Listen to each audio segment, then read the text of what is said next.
We have the co-host of Morning Combat. You can also see his work on his new YouTube page. It's called The Brian Campbell Experience. I can't wait to hear what that experience is. So let's bring him right in. Brian Campbell, welcome to Nothing Personal. Oh, Samson, fired up to be here. Let's go. Yes, bright and I, early. it is bright and early. Thank you for being live. What is the Brian Campbell Experience? Are we talking like life experience? What are we talking here? I mean, it's heavy on combat sports, 1970s vinyl records, 90s NBA, little mental health, little inappropriate jokes mixed in. It's kind of like your chance to hang out with me in real life for a little bit at a time. I'm going to subscribe I don't because if think you you should, but thank you for the plug. Thank you. wait, I love 90s basketball. I love combat sports. And I love the thought of hanging out with you, but not really hanging out with you. There it is. Because then I can do it on my own time, not on yours. I love it. Are you going to get to go to the White House? Get to or want to is probably the better question. I would say no. It will be interesting to see when an octagon is potentially placed literally on the White House front lawn. Who will get to be there? Media wise, influencer wise, fan wise. I didn't have this on my bingo card, David, in 2025. It's one of the most amazing statements I'd ever seen, where the president came out and said, as part of the 250th celebration of the country, we want to actually have a sporting event on the South Lawn. And who better to do it with than Dana White? They've both had unbelievable comments about it, as though it's a fait accompli, second use today of that expression. But is it actually a done deal that there's going to be a title fight on the South Lawn? I mean, look, if you listen to the powers that be, the answer is an affirming yes. And it really comes down to what is going to stop them. Obviously, you're going to have legitimate security concerns and more from the idea of putting on an event like this. But every time Dana White jumps on another influencer podcast, which is really the only front-facing media he prefers these days, he's telling you this will be the biggest card in UFC history. You've got John Jones, who they couldn't get back into a competitive fight in which they had to essentially wait him out into retirement, jumping at the opportunity to get back in there and fight Tom Aspinall on the White House lawn. You have Conor McGregor, who can't put down the party gimmicks long enough to take a full training camp, suddenly saying, yeah, I want to be there too. So look, when you are that close to the president of the United States, you can probably get anything done from the standpoint of regulation. I wouldn't doubt it. The question is, do we need this? Is this how we want to celebrate America 250 years in? I love combat sports, but combat sports is a Wild West mixture of all the best and worst things in life.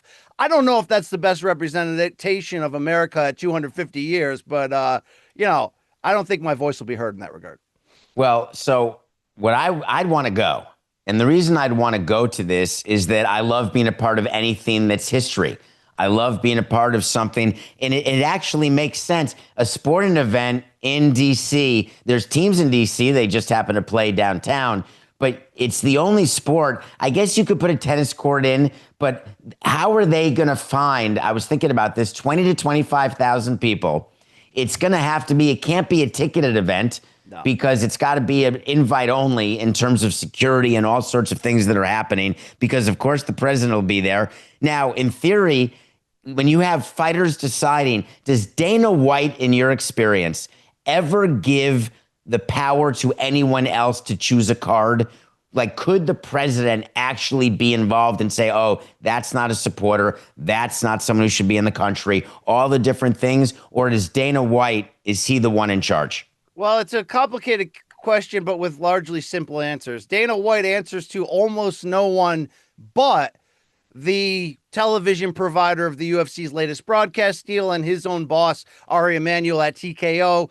And on the flip side, regarding Trump, does he have influence here? Yeah, probably a lot of it. But at the same time, it's not like there are any UFC fighters in 2025 that are against Trump, it seems. So this is sort of a perfect marriage of like-minded people. I don't think that would be an issue on on I don't want this person, I want this person. But you're already hearing, like I mentioned, John Jones, Conor McGregor, the two biggest names that you could say are quote unquote active, even though, neither fight on a regular basis. The fact that they are jumping at the opportunity to be a part of this history, I don't think they're going to have a problem if they push forward to get the fighters, the type of fights they want on there. It just really comes down to the logistics of it. I don't think you can sell tickets to something like that. I think it's going to have to be a very select group. It reminds me somewhat of the May 2nd Times Square boxing card that Saudi Arabia's Turki Al-Sheikh recently put on, where under New York City law, they couldn't sell tickets. The only people that were able to sit ringside were essentially billionaires, influencers, invited special guests, no media. Media were told to go across the street into a restaurant and watch on a monitor. So I would, we're talking Times Square compared to the White House lawn. I don't think you're going to see, any Joe walking up and buying a ticket and being able to enter. We're talking to Brian Campbell, the co-host of Morning Combat. Make sure you go to his YouTube page, The Brian Campbell Experience, and subscribe to it. And you just mentioned the name Turkey. I got to talk Turkey with you.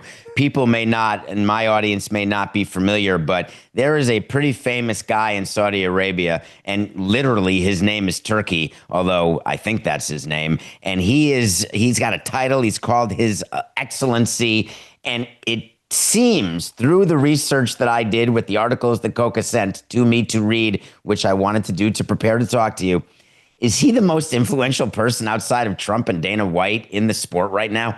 I think in all of combat sports, because you do have to add in the fact that when Dana White desperately wanted to get the UFC into the Sphere in Las Vegas last year and had some financial troubles with his own employers to do that, who did he call? He called Turkey, because we're looking at a point here where there's almost endless amounts of cash available to Turkey as a selected right-hand man of the Crown Prince of Saudi Arabia and an employee of the government. We have never seen this type of power and influence come into boxing. Yes, we've seen power promoters. Think of a Don King who has tried, breaking the law here and there to essentially monopolize the sport, but was never fully successful. We always said, who is the person or entity that could come into a sport as broken and disorganized as boxing and actually bring some level of organization and unity? The first thing we always said was, you're going to have hundreds of millions of dollars to waste first to make that vision possible. Well, the amount of money that Turkey's bringing from the General Entertainment Authority Fund of Saudi Arabia, the PIL, the Public Investment Fund there, it's astronomical. Canelo Alvarez reportedly making $250 million for one fight against Terrence Crawford this fall. We've never seen it like that. Does he have influence over Dana? He's got some, but them partnering together, which they announced in March as TKO, Zuffa Boxing, Dana White UFC, looks to really attempt to continue the full monopolization that they have done in both the pro wrestling and the mixed martial arts space. We are talking about an insane level of power here. And for Al-Sheikh, it's like there's been some good, there's been some bad. You got to pick your poison here. But at the end of the day, he's unifying promotions that typically don't work together. And he is making the fights that up to this point, whether it be finances, whether it be the constant bickering in boxing, they've been unable to be made. This guy arrives, he's got a war chest like we've never seen, and now the best are consistently fighting the best. You just have to ask yourself, is the other half of that equation okay for you? Boxing's got a long history of partnering with salacious creatures. I'm not necessarily calling Turki Al-Sheikh that, but this is on par with that when you consider the mafia controlled boxing in the 40s and 50s. And we've had so many big time promoters, like I said, looking to try to take over the sport. They've just been unable to do it. Turkey seems pretty close to getting that done. Let's just remind people that we're talking about Turki Al-Sheikh and what did I pronounce it right? So what he's a representative of the Saudi Arabian government. They gave him a position, and it's like he's in the royal family, except he's got the keys to money. Why? Because Saudi Arabia, and we've seen it across all sports, Saudi Arabia is trying to get involved. We used to call it sports washing, and now nobody wants to call it that anymore because the washing machine is done. It's in the clothes are in the dryer. The deals that Saudi Arabia are doing, and we don't need to get political together, but the fact is that there's no wow factor anymore. There's no frustration. There's no anger. And that's the exact point of what Saudi Arabia was trying to do, was to get people to not think of the atrocities and just think of the money. And so you put some guy in charge, and what you do, it's easy to be in charge when you've got the biggest wallet and the biggest stick. But when you're in a room with Turkey, when people are negotiating with him, he doesn't have any institutional knowledge of any of the things he's doing. He just has the money. How do you negotiate with that? So we talked about Canelo Alvarez, and we talked about the fact that his fight, $250 million. Is that money not coming from Netflix, or is that all coming from Saudi Arabia? It seems to be a combination to a large degree. It's the fight that will kick off Dana White, Zuffa Boxing, and TKO's movement into the sport, partnering with Turki Al-Sheikh and using that considerable finances. Netflix is certainly going to put some money on the table and is playing a big role, but this is largely unprecedented what we're seeing here. I mean, you mentioned, image laundering or sports washing. This is largely on the bigger front about Saudi Arabia trying to turn around their image globally, not just to become a vacation destination, but to largely take the future financial focus off of the dependence on the oil industry and really looking to, I guess, progressively change the culture, that bringing in entertainment options for the youth of that nation. There's some good things that are certainly happening there. But again, this is money we have never seen before. Boxing has long been a disorganized group of pirates looking to secure their share of the pie, never really looking at the long-term health of the sport, really just looking at how do I survive? How do I get to that next paycheck? We have seen people in the sport bend over backwards to get a hold of the money that Turkey's bringing. I think the larger question here is, how long is that money going to last? And what is the potential pitfalls of partnering with an authoritative government that plays by a different set of rules? I don't want to get political. I don't want to make this about things it isn't, but entities like the New York Times have put out some pretty interesting reports about Turkey's past and his history, whether it's handling journalists who tweet negatively against them. He's got his own wing of a jail in Saudi Arabia named after him for people that say the wrong things. Hold on, Brian. I'm sorry. Hold on. This is important. I just heard you say something that I must have misheard. He got naming rights to a jail? He has a nickname in Saudi Arabia of Tutu, and according to a New York Times report, there is a section of the jail in Saudi Arabia that's nicknamed Tutu's Place, or whatever the official nickname is, that is exclusively for people who have tweeted negatively about his movement into sports, have criticized the government. There's been situations where journalists have arrived in Saudi Arabia and they've been imprisoned for up to 19 years for one tweet. So we are talking about a different level of, I don't want to say anything to piss off Dana White because I may lose my journalistic credentials and my access. I think this is a flip side to that argument in an area we've never been in before in boxing. Because you're saying losing freedom may be more important than losing access to go to do business with Dana White. That is one of the great epiphanies in the show's history, that we're going to value freedom above Dana White. It's doing business with the devil. There's no question about it. And the power, you said that Canelo is going to make $250 million, and you were talking about that's just an insane amount of money. But I could argue that, look at the contracts in the NBA. Look at the contracts in the other major sports. They're all going to stratospheres that I never imagined during my 18 years doing what I did. So is boxing any different? There were always huge numbers. Even when we saw Mike Tyson fight or Holyfield or back in the day, boxers were making a tremendous amount of money on a per fight basis. Isn't this just the same sort of inflationary growth that we're seeing everywhere else? I mean, yes and no, and a big no. I mean, we did see Evander Holyfield making, $26 million when he knocked out Buster Douglas in 1990 for the heavyweight championship. We saw that escalated up through 2015, Mayweather-Pacquiao, where Mayweather earned a guarantee of $100 million. And then, according to him, took home upwards of 300 million when all the pay-per-view receipts, all the hot dog receipts, all the t-shirts in the arena, all of that, when that was added up. This is another level to that. Now, look, Canelo Alvarez is the biggest star in the sport. This is going to be kicking off a new era on Netflix. It's sort of a generational fight against Terrence Crawford. But it's not just Canelo making that money. Seemingly everyone who agrees to sign up with Turki Al-Sheikh, fight on his ring cards, fight in Riyadh season, which is sort of the general name for the sporting events that Turkey brings to Saudi Arabia. People are making career high paydays like we've never seen before. There's a little bit of a negative in there. It's led to some fights where fighters weren't necessarily going for it. They were maybe sitting on their laurels and cashing that paycheck. Well, what has Turkey done since then? He's been very vocal. He said, no more Tom and Jerry fights. He says, I need smash, I need blood, I need real fighting. So you can earn that money, but there's now certainly a lot of pressure on you to perform and deserve that money. Is it an escalation comparative to pro sports? I guess to some degree. Although, look, I'm not bagging on Canelo's ability to make a buck. He was maybe Turkey's biggest enemy for a while, the biggest star fighter outside of Gervonta Tank Davis, who wouldn't sign with Turkey until the price got high enough, and suddenly he did. He's going to make that money for 36 minutes of work if this fight goes the distance. That, to me, is a lot more than an NBA player signing a one-year deal for $60 million. Yeah, there's no doubt. I will agree. And if they need blood, if Turkey's looking for blood, I guess he could turn it into wrestling.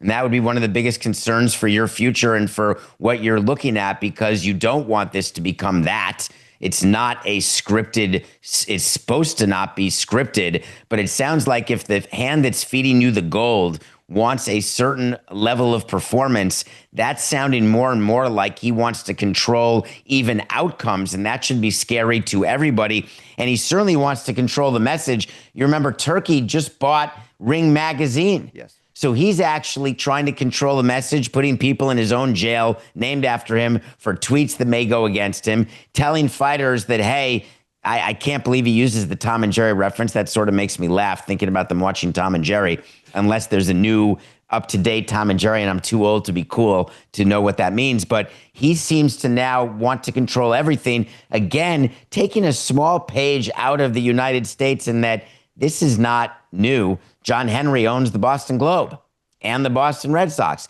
There are owners of teams who own newspapers and obviously worry about that conflict. And when Turkey does it, it sounds like that we get more upset because John Henry doesn't put people in jail.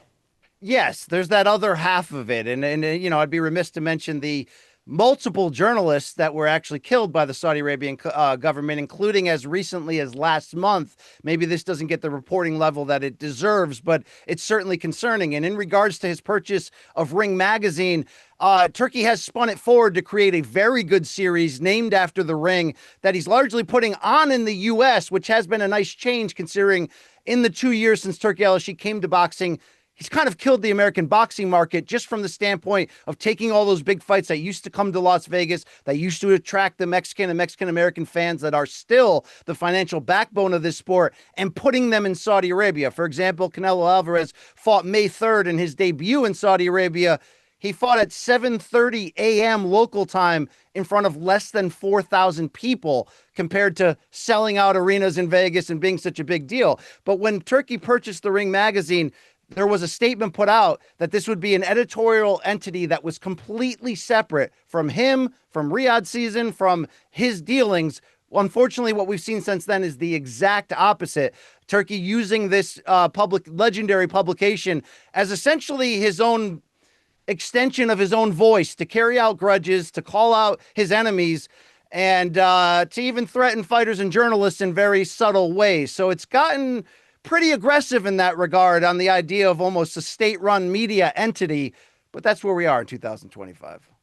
It's only a matter of time before everyone takes the money. And the fact is, it already happened in soccer. I mean, Ronaldo went there and took the money. They're trying to fight. If you had NBA teams or basketball teams in Saudi Arabia, would it be crazy to think that he would make an offer? There'd be an offer made for $150 million a season, no salary cap, come over and play in our new league. You know, they did it with, Coca, Live, the golf tour. Sure. they funded that and said, hey, we're going to write you a check guaranteed. Phil Mickelson, you may stink, but what a great name. And just make sure you gamble it in our casinos. But at the end of the day, when you've got the money to throw around, it's not long before the money and the power become the same thing. And so, speaking of money and power, Brian, I got to get to Jake Paul Yes. because he is someone in the industry that he has taken a stand, actually, and he didn't want to deal with Turkey. He didn't want to deal with Saudi Arabia. But then what's going on with Jake Paul in your mind, in the business of Jake Paul? Look, there's this idea, whether we're talking about, to be fair, the U.S. government today, or Dana White, or Turki al-Sheikh, you're either with them or you're against them. And when you're against them, in a lot of ways, you're dead to them. But slowly but surely, almost every single entity that put up any kind of fight against Turki al-Sheikh is inevitably bending the knee, sometimes for money and sometimes for not wanting to be on the outside looking in. When we're talking about Jake Paul, though, it's a little more complicated only because he's two things at once. He's the celebrity crossover YouTube fighter who's sort of threatening to go legit and get into real fights, real title fights. On the flip side, he's a promoter starting Most Valuable Promotions with ex-UFC COO Nakisa Bedardien in 2021. And I almost believe that that legacy has become more valuable to the sport, him as a promoter, than a fighter. He's done so much good. We just saw a Netflix fight last Friday night on an all-women's historic card from Madison Square Garden in New York, a huge sellout. Jake signing women fighters left and right. So suddenly when Jake Paul, who just earlier this year was reportedly in search of investment money as high as $100 million in an attempt to essentially become the American alternative to Turki al-Sheikh, well, he flipped course, and this weekend there's pictures on Turkey's Twitter account of the two of them meeting, and you get a quote tweet from Jake basically saying, look, I'm a disruptor. Turkey's a disruptor. We want to see the future of the sport moving forward in a good way. So this is the best decision for the male and female fighters that he works with moving forward. The female side is interesting because Saudi Arabia doesn't have a great history of handling females in general. I mean, it took a while, even with WWE's business relationship there, to finally get females to appear on a pro wrestling card. But what Jake is probably doing is looking at the landscape and saying, there's one entity that's moving that way aggressively, and that's Turkey. That's Dana White, Zuffa Boxing, and that future. And everybody else is going to be left on the outside looking in. Turkey has come out in the last couple of days publicly and said he's looking to make a fight between Jake Paul and former heavyweight champion Anthony Joshua. It would be a lot easier for Jake to secure that fight if Turkey was involved and he was paying the salaries. I wonder if this helps future opportunities for Jake and his fighters. It's just interesting, though, one by one, everybody who was a vocal minority against Turkey is ultimately saying, do I want to be on the outside looking in, or do I want to get a piece of that pie? It seems like Jake is doing the same thing right now. It's actually simple, Brian. You just follow the money. And Jake Paul wants to get investment into his promotion company. And one of the deals that I'm betting you that he says is, hey, if you invest in my fund, in my company, I'll do a fight with you. Obviously, you're going to pay me to do the fight, but I will do business in all sorts of different ways. And I love the fact that that is what business people do. And I am all in favor of it. You have to find financing for your company. And at the end of the day, when I'm looking at financing at different banks, I'm not doing the research to say, oh, does this bank support this or does this bank support that? I'm saying, who's giving me the best interest rate? Who's giving me the best opportunity to get access to capital? Jake Paul is no fool. And the access to capital, the road, the yellow brick road, it leads through Saudi Arabia. That's just a fact, Brian. But that's true. There's no doubt about it. That's where the money is in combat sports. In some ways, it's the future in a lot of different entertainment areas. But there's almost this black cloud lingering over in the boxing game right now that I did want to bring up. Because remember, it wasn't that long ago that Jake was trying to raise money to go against Turkey. Remember, Canelo Alvarez had a contract signed to fight Jake on Netflix until he spurned Jake at the last minute and signed a 4-fight deal with Turkey. Is this right now? Everybody that signs up with Turkey is making a lot of money. You got to do it under Turkey's rules, under his ways. You got to put him in the front seat of the arena in front of the ring. You got to bow down and call him His Excellency. All that is required.